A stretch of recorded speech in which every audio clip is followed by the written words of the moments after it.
What's up guys, how y'all doing? Cosmic Carry here, bringing another World of Tanks video. For those of you that are new here, please feel free to subscribe to my channel.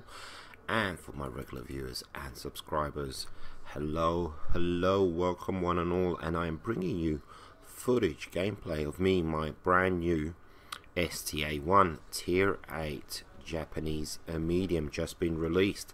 And going by how I've been releasing videos lately, maybe some of you were expecting a review of the STA-1. I'm happy to say that I will not be reviewing the STA-1 today, tomorrow. I'm going to be keeping this tank for a while, possibly maybe, because I want to savor this tank. I want to enjoy this tank due to the fact that I'm having such a blast in it. And I know I'm a YouTuber and I'm supposed to be moving on to the next tank in the next tier, etc, all of that good stuff, but truth be told, it's just like I said, combined with the fantastic pen, the really decent maneuverability, and the certain je ne sais quoi, I haven't got a clue, I am having a blast in this thing. Possibly, maybe, I think I've done about 20 games. I think I've had about 2 or 3 defeats in the thing so far. I mean, it is so much fun.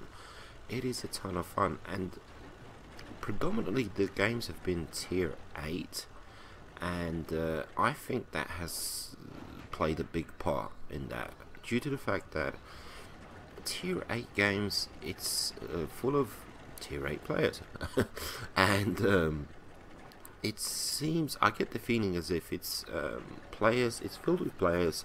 By the way, you saw the players in this match. Everybody's tier 8. I think there's one tier 7, and it's pretty much 50-50 how the TDs versus the, the artillery and everything. So it's 50-50. It's completely 50-50. So it's completely down to the playstyle and not down to necessarily to the tanks. And I think, I've always kind of sensed this when it comes to tier 8 games, tier 8 heavy games. It's as if you get players that are not yet, that are kind of mid-tier skill or on their way to getting their tier 10s. That's what I think. And they haven't been polluted, jaded by playing in said tier 10 games. Possibly, maybe, I'm not sure.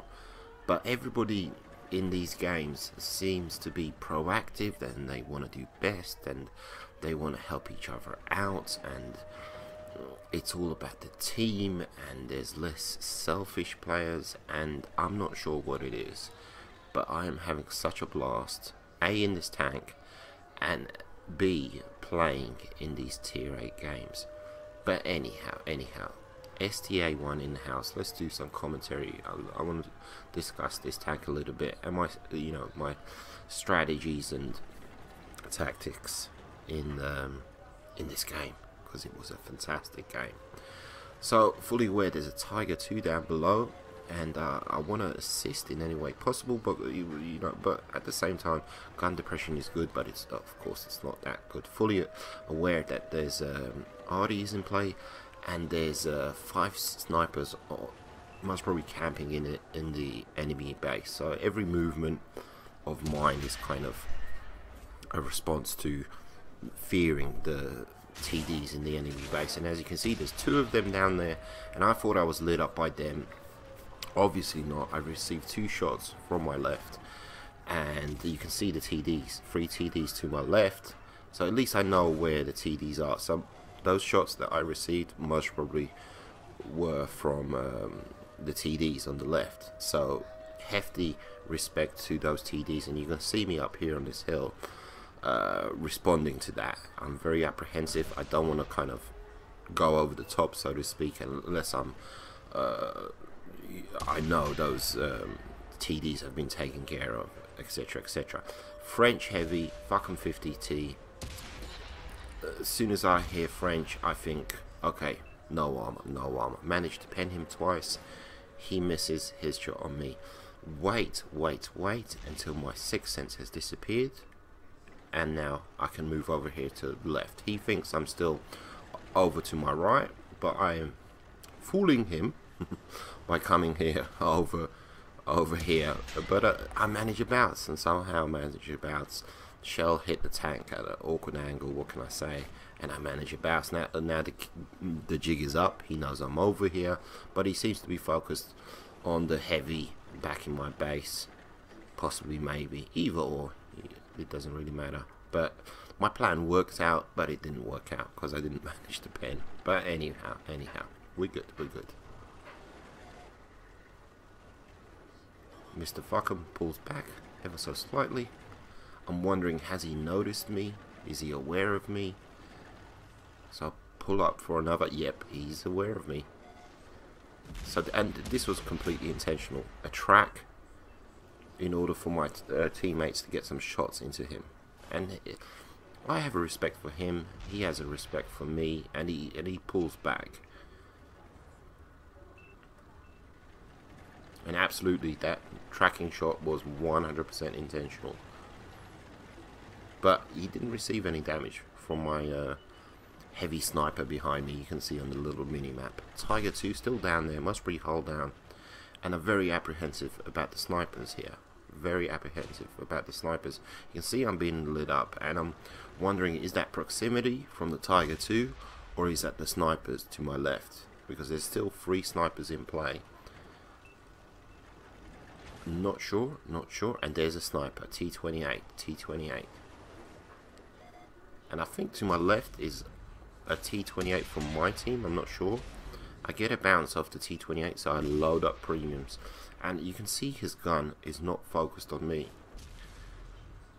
Unload my first premium, and I pen. It's like I said, the pen on this gun is very, very decent. It's 218, really, really good. And with the premiums, even more so. So I've penned twice on the T28. Manage a bounce, he kind of moves at the last second. I can pen there, possibly, maybe, oh yes. And my gun kind of fails me there. And he's still ignoring me, and I'm not receiving any shots. Another pen, and his gun points towards me, and I say, okay, no, I've lost 50% of my hit points. No, thank you. And he gets taken out. Now to deal with this Tiger 2. But I'm fully aware of that sniper to my left. If you were watching the kill feed, you would have known that the Borsig just took out the sniper and the heavy that was to my left. So I am very, very apprehensive about approaching the Tiger 2 from the rear.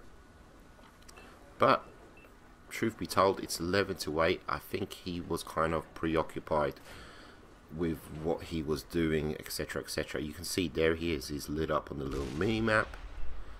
Now I'm aware of where the sniper is. He's all the way over there, good to go. And now I can approach the Tiger 2 from the rear.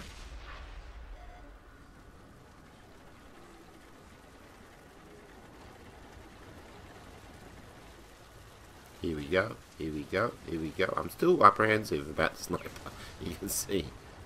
And Artie manages to take out the Tiger 2. Good to go, good to go. Do a nice little power slide. Very nice indeed. And now basically we're going Artie hunting. Artie hunting.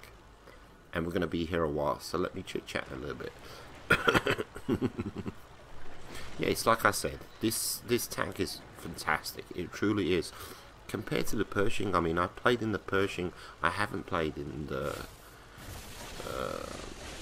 what is it? The British mediums and the Russian mediums. But this tank is truly fantastic. It does not compare to the Pershing, in my personal opinion. When I was in the Pershing, it was like, nah, it's okay, it's okay, it's okay. Joe average, nothing special, it's okay. But yeah. But this tank, I'm just having, it's so responsive. It does what I want it to, and I'm just having great game after great game after great game. And I'm waiting for the penny to drop, you know, for the bad games to start rolling in, and it's just not happening. It's just not happening, and I'm having such a blast, and I truly, truly hope it never ends. I want to get at least 50, I don't know, 60 games out of this thing before I move on to the next tank. Absolutely 100%. So here I had to make a judgment call. I come across the sniper. Not only do I find the sniper, but I find a piece of artillery, and I think, okay, who am I going to take out? I could take out Artie in the blink of an eye. Artie gets taken out, fantastic, because my focus, my attention was all about the Borsig. And I saw, you know, he had the 128, that means 500 damage, that means he needs 2 shots to take me out. Not only that, he's turreted, so he can attack me much quicker. So in the blink of an eye, I decided, okay, the Borsig is the bigger threat here. Take out the Borsig, get stuffed, Mr. Artie, my compadres will take you out. And that's exactly how it played out. Perfectly played. Hope you guys enjoyed. Let's move on to the next game.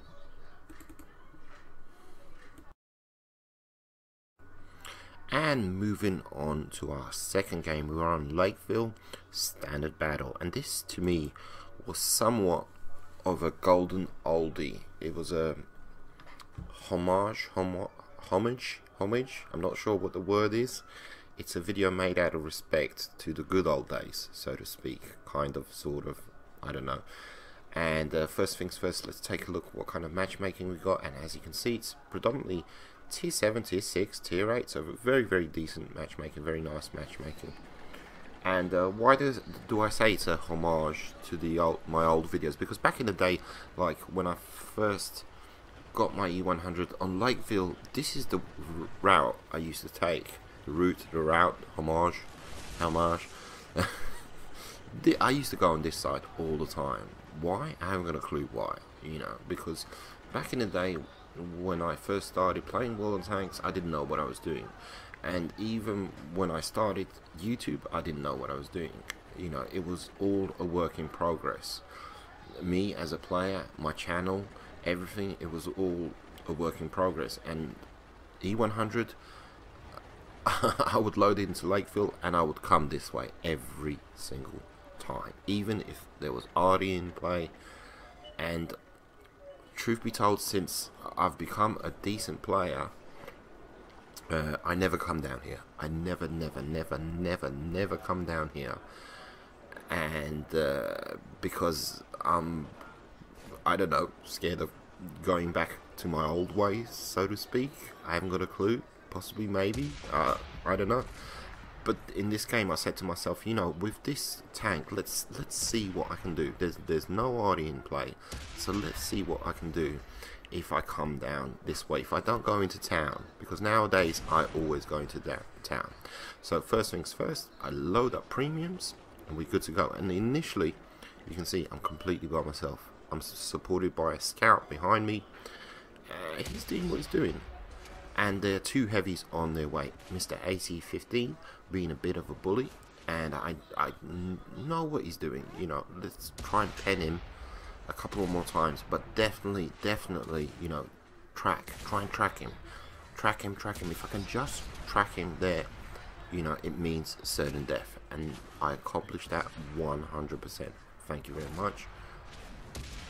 Hey, buddy, how you doing? And he gets taken out 100%. Keep that in mind. Somebody's rolling over that hill and they're being a bully and they're YOLOing and all of that. Track him. You saw that in the previous vid. Even though that French tank wasn't necessarily YOLOing at me or anything like that, but you track him. You got buddies behind you, backing you up. Good to go. I mean, that's 101 basics World of Tanks. But yeah, so we're good to go. So finally, here they come. Here come my heavies. I'm being supported by my heavies, and it's right now. I'm looking for the perfect position. I haven't been up here for a long time. I'm looking for the perfect position to place my tank to take advantage of the gun depression, and take advantage of my nice pen, and just get shots on target. And you can see I'm kind of testing out the ground where, you know, I'm lit up. It's okay. There's no audio in play. If there was audio in play, I would not be here. I would not be here. And here we go. I don't get the J Panther. Even though it has that wonderful sloped out armor, I never have problem penning that thing, whatever tank I'm in. Not lit up. Not lit up. T150. The best way to learn about tanks is to play in them, and I know I played in the T150. I know the turret. If you want to pen that thing, just pen the turret. Who's next? Every time I'm lit up, I'm pulling back to lose that detection, to lose that sixth sense. Look at that. Sixth sense. Pull back. Pull back. Detected as well. Do my little shaky dance. Okay, now we can pull up. Next victim. And Mr. T150 is just sitting there and taking it. You know, shell after shell after shell. Mr. T29 being a bit too ballsy. And I tell him, please fall back, buddy. You know, this is wonderful. You're lighting up all these targets for me. And I'm taking full advantage of that. But, you know, I don't want you to die. I don't want you to die. And there's a lot of bad guys, you know, over here.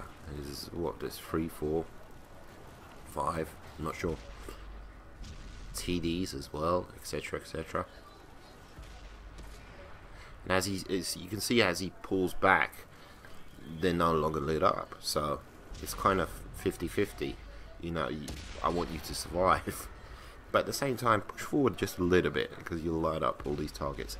And the 12T, I'm not sure what the 12T was doing. I thought he was reading the map and he thought it was safe to push through. And I don't know. I've got an auto-loading gun.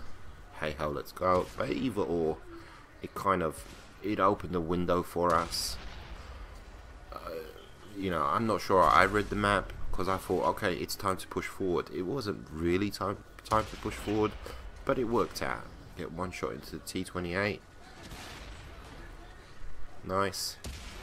And looks like the 101 has given up, has said, yeah, you know, go ahead, take the kill. So nice little gun depression there with the STA-1. Very responsive. Love this tank. Very, very decent tank. So very apprehensive. Coming up here, good game. For all, we've done well. It's a really good game. And a whole bunch of fail is coming up. There's the J Panther. Whole bunch of fail is coming up. One fail.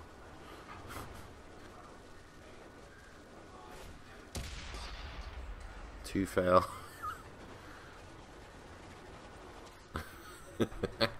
And 3 fail. So much fail. Good game. Good game. This area is so boggy and marshy when it comes to movement, maneuverability for tanks. I don't know why. It's like you're moving through the swamp. Even though it's not. It's just tall grass. Hello. Hello. Ah, easy peasy. Lemon squeezy. Good to go. Japanesey. Sorry about that.